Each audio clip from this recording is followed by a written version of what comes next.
Hello gamers, Mage Hammer here. Tonight I'm making a video about Castles and Crusades.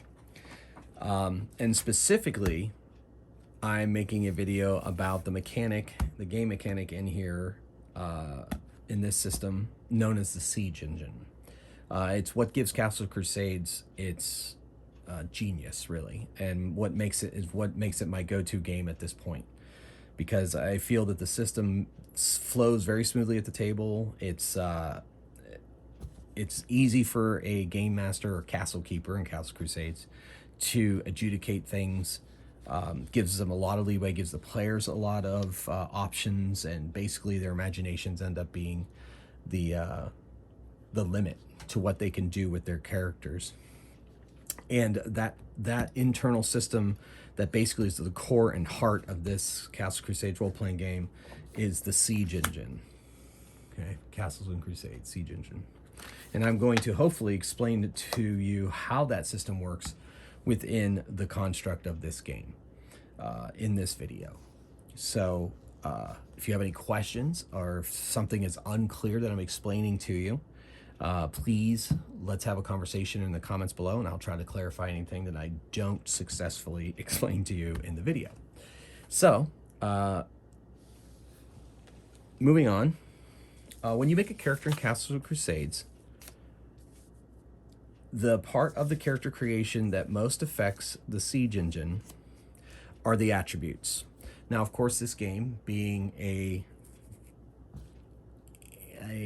descendant of Advanced Dungeons and Dragons 1st and 2nd edition, is that it uses the classic strength, dexterity, constitution, intelligence, wisdom, and charisma. And when you create a character, you are going to choose a race and a class. Your class is going to dictate something known as a primary attribute. On these character sheets, these blacked in boxes show you which of the attributes for these characters are the primary attributes. And of course, we have Tobimus Leatherfoot and Lothan Cardiff from my current run of my solo Castles and Crusades game going on tonight on Mage Hammer's Game Table. So if you're interested in those, want to check those out, go ahead and check out my channel. There is a playlist for it. Anyway, so you roll up your scores depending on how your castle keeper wants to go about it. There's many options in the Castles and Crusades, or the Castle Keeper's Guide. I happen to use 4d6, drop the lowest, and then distribute as you see fit. The rules is written out of the player's handbook, calls for you to roll 3d6 and go straight on down, just like we used to back in the old days.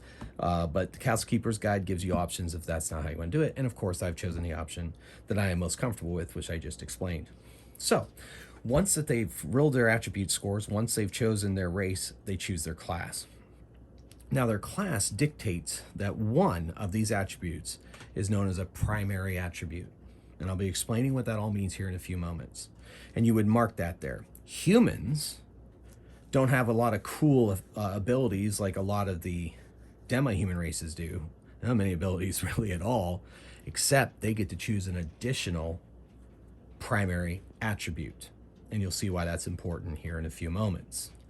But it's big enough that choosing a third primary attribute, it takes the place of so many different demi-human abilities.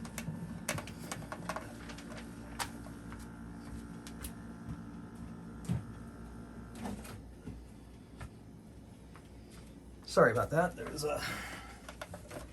my dehumidifier went off. I forgot to unplug it before I did the video. Sorry about that. And just so you know, if you've not been on my channel before, I don't edit anything. I take my gaming life and present it to you as it comes out on the camera, and that's exactly how it works. Okay, anyway, so I was explaining about the primary and secondary attributes. And I'm going to explain why that's important here in a few moments. But what it does at this point is it gives the player a huge tool in customizing their character, and you're going to see why here in a few moments. And I'll be coming back to this here in a moment after I explain how the Siege Engine works. So let's set them off to the side to begin with. So I got probably the greatest tool any gamer could have, note cards, to try to explain to you how the Siege Engine works. So the Siege Engine is a way to adjudicate attribute checks. And in other systems, aka Dungeons and Dragons, Savage Worlds, or whatever else other kind of game that you prefer, you have skill checks or proficiency checks. The Siege Engine replaces skills and proficiencies with primary and secondary attributes, saving throws as well. I remember when was it third edition D&D came out, or no, 5th edition, 3rd edition, 5th edition. There's been so many editions of D&D. Another reason I play Castles and Crusades. There's only been one version of Castles and Crusades, just many printings. Anyway, that, suddenly 5th edition was doing saving throws, and all, their proficiency checks were all based on attributes, which Castles and Crusades have been doing a couple years before that. So anyways, but saving throws are also in the domain of the Siege Engine. So when you attempt to do anything that the Castle Keeper decides that it's difficult or that you're going to require a roll, they determine which of the attributes govern that roll. So for example, the player says, I want to knock down this door. The Castle Keeper would say, that's going to be a strength check. Another example, a character says, I want to pick this lock. Okay. And the Castle Keeper goes, that's a dexterity check. All right. So that is all determined. That should not be a surprise to anybody that is used to playing any kind of role-playing game. You say what you want to do. The game master decides how you adjudicate, how you're going to resolve that. And in D&D style games, it comes down to your attributes. Okay. Somebody wants to decipher the script on a writing that they find in the dungeon. The Castle Keeper says, that's an intelligence check. I think you get the idea. Well, in the Siege Engine, if it turns out to be a primary attribute, the challenge class begins with a base. If you're using a primary attribute, let's say Tobimus wants to pick the lock. It's a dexterity. Tobimus has dexterity as a primary attribute. The Castle Keeper will say, okay, so you're going to start at a base 12 to pick that lock. Then the Castle Keeper chooses a challenge level, usually from 1 to 6, but higher numbers are possible depending on the difficulty of the task. The lock, according to the Castle Keeper, is a easy lock. And the Castle Keeper knows that because they designed the dungeon, or they're using a published dungeon that tells them that it's an easy lock. So because it's an easy lock, the Castle Keeper decides, you know what? I'm going to give it a little bit of a challenge. It has a challenge level of 1. So he adds 1 to the 12. That is the challenge class is 12 plus 1, 13. So Tobimus needs to roll 13 to pick that lock.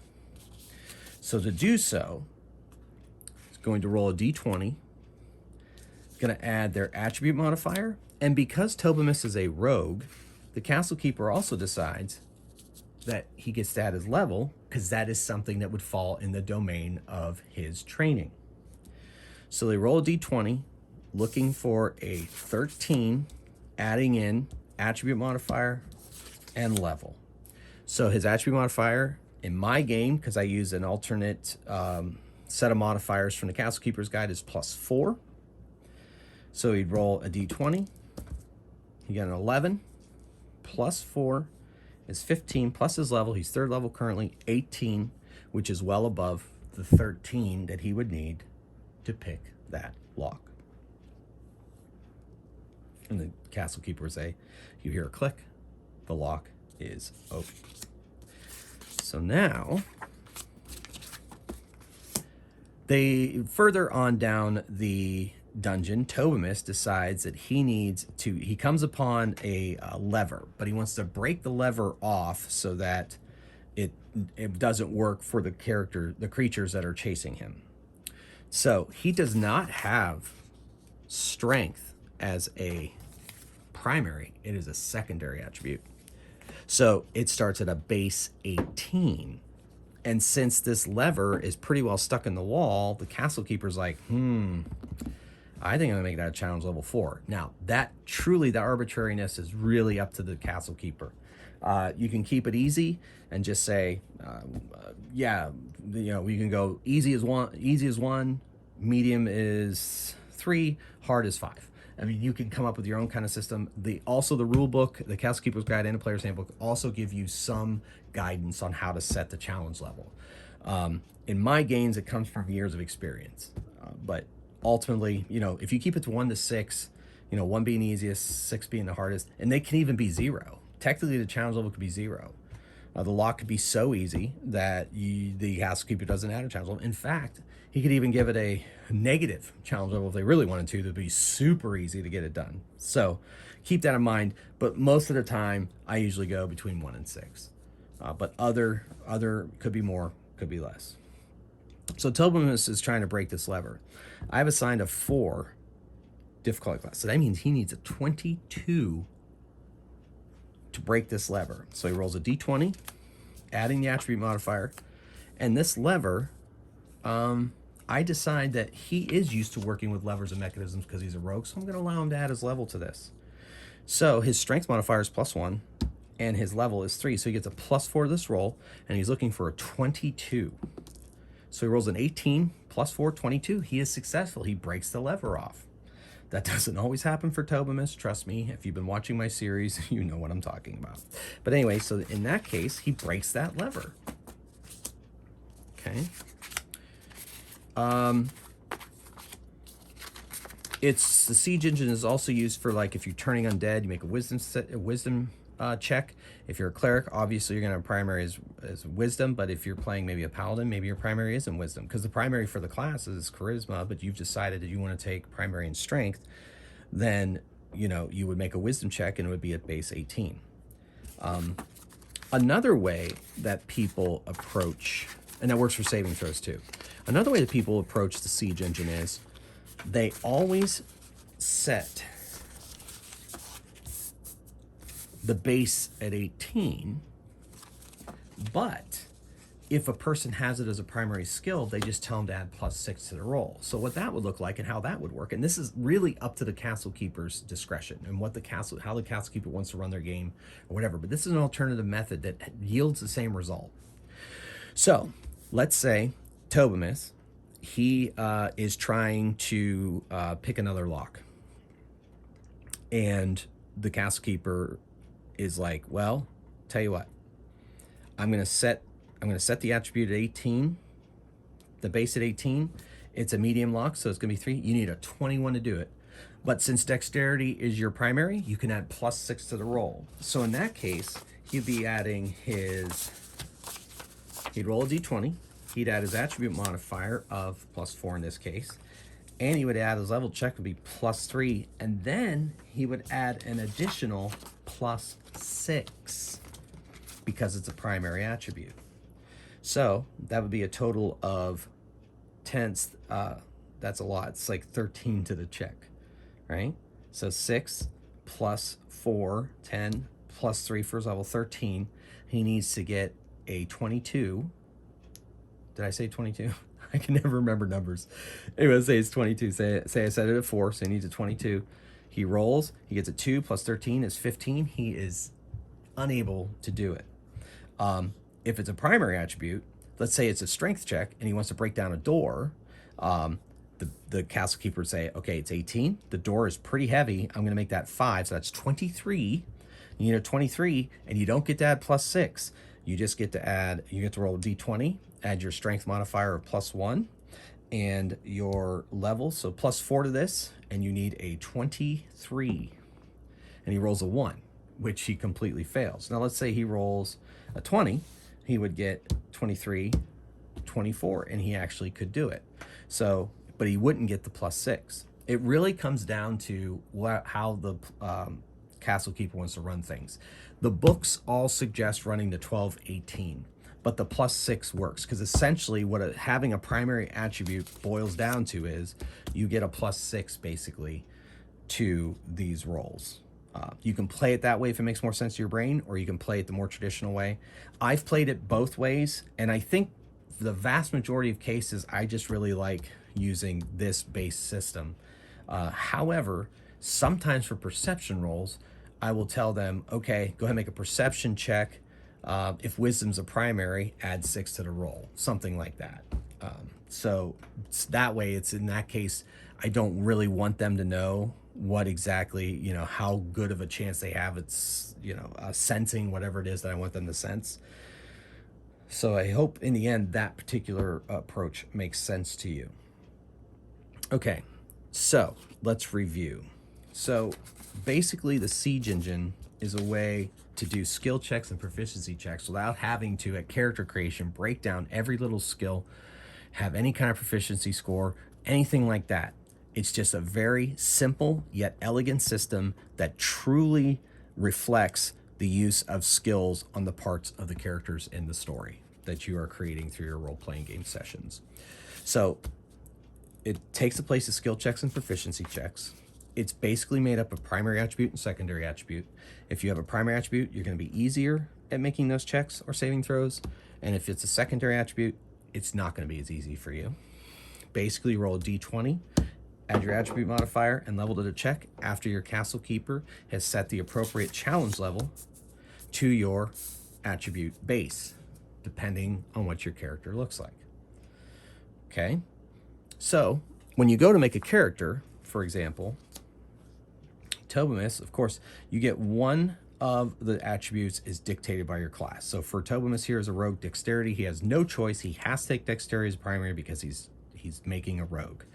But this other attribute could be anything he wants. And in this case, he took intelligence. Now there's two schools of philosophy when it comes to choosing your secondary attribute or your other primary attribute. Sometimes people like to help it balance out a attribute that they didn't roll well on. So in this case, Tobomus has a 9 wisdom, which gives him a -1 to most wisdom rolls. When I created this character, I could have said, well, you know what, to offset that negative, I'm actually going to make it I'm going to make it a primary. He's trained with it. He's learned how to hone his wisdom despite the fact that he has a natural deficiency in it. Or the second philosophy is you use it to boost up something you're already good at so that you're really good at it. So when I created this character, I wanted Tobomus to be a little bit intelligent because I want to be able to figure out puzzles and get, open locks easier, find traps easier, and so forth. So I actually gave him a decent intelligence, and I also made it a primary because I really want to guarantee that he finds those things. But I could have just as simply put it in charisma. Like I rolled a poor charisma for him, and I opted to put it there, and I felt that intelligence needed to be that. But I could have said, well, you know what? I want him to be able to charm the pants off people, and he's had to practice that his whole life. And though he wasn't born looking pretty, he's able to talk pretty, and I'm going to make charisma a primary. Now, once you've chosen your primary attributes, they do not change for the entire life of the character. I mean, this character would be 20th level, 24th level, and those would never change. So it's a big decision of character creation, but it really is based on your vision for what you want your character to be doing and what you wanted them to be training in for their whole lives. Okay. So one thing that I kind of maybe glossed over, I want to go back and clarify, is that when I had Tobomus break the lever, I gave him his class bonus, but let's say, or his level bonus, but let's say he wants to kick down a door. I don't think that's very sneaky roguelike. So I would be a secondary attribute of strength to be 18. Challenge level, the door is really heavy. We'll give it a +4. So it's 22 base. Okay. Now he rolled a d20 and his attribute modifier +1, but I don't think he trained very much bashing down doors when he's learning to be a thief. So he doesn't get to add his level to this check. So he needs a 23. He rolls a d20. He adds +1. He might not, I don't think he can even do it. And he doesn't. And he doesn't knock the door down. So sometimes it's possible that they don't add their levels to that check. That's truly up to the castle keeper's discretion. If you think it's part of their training, go ahead and put it in there. If you don't think it's part of their training, then don't give them their level bonus. That's a huge tool to use also when you're using the Siege Engine. And it's also an integral part of it, really, adding those levels in. When they make saving throws, I always add their level, and I think the book even tells you to add their level. But attribute checks, not necessarily. It depends on exactly what you want them to do, what you think their training was based on their class. Okay, well, I think I've covered all of it. I hope it was clear to all of you. If it wasn't clear, please let me know down in the comments. If you have absolutely any questions by anything that I put out there on this stream, let me know, and I will answer to the best of my ability and as quickly as possible. So, ladies and gentlemen, once again, thank you for watching my TED Talk on Siege Engine. I hope it was an effective one. I hope it makes sense, and I hope it got Chuck's friend to maybe want to try out this system. Because I'm telling you, when you start playing this at the table, this system is so smooth. It's so great for the castle keepers. It's so great for the players. Because you can use your imaginations. You don't have to be tied down to your players, your character sheet. You can use the player's imagination, use the player's thoughts and actions for whatever they want their character to do. And the Siege Engine is a tool that allows them to do any of that, and it runs smooth at the table. It goes fast at the table. If you've watched my games, when I've been playing Castle Crusade solo, you can see how easily it flows when I have them do attribute checks, check for traps, listen at things, try to knock doors down, so forth and so on. Climb walls, climb in the pits, all kinds of crazy things been happening on that my videos, by the way. I think you should watch them. They're fun. They're a blast to make, and I've heard they're a blast to watch. So anyway, so hopefully that's good enough that you can understand the Siege Engine, or at least pique your interest in it. So there you go. Hopefully you